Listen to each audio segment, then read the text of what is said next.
Konnichiwa. Nihongo de Jiko Shoukai wo ganbarimasu. Nanika machigai ga ariba yurushite kudasai. Hajimemashite. Watashi wa Ahmed desu. Watashi wa Bengora desho no Dhaka ni sundeimasu. Watashi no sumi wa ongaku to design desu. Suki na tabemono wa baga desu. Watashi no kazuko ni wa 5人のメンバーがいます。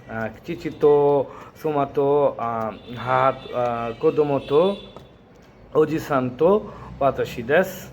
今から会社について紹介します。私はエッセンシャルインフォテック会社のエンジニアです。この会社は IT の会社です。社員は60年です。2カ国とビジネスを展開しています。設立して8年です。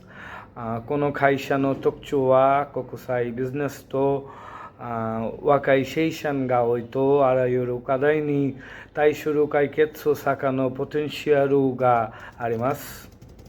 サービスは AI と 3D デザイン、アナライシスとメシンデザインとロボティクスとウェブデベロップメントです。私の夢は日本の会社と仕事をすること、ソフトウェアとデザインを外国の会社に輸出をすることです。パートナーズは会社、ダソルシステムとヒグビジョンとコグネクスとフェストです。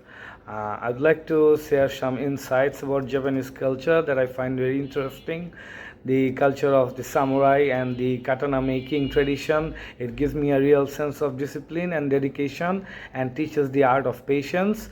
I also love the culture of practicing well-balanced diet and exercise for good health and longevity. Tai Chi, I have an interest in practicing this form of martial arts to meditate and practice calmness in any situation.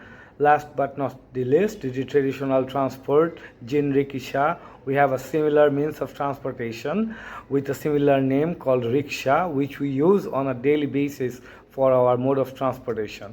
This is something we have similarities in between Japanese people and the Bangladeshi people, and we would like to learn some more about the Japanese culture and tradition.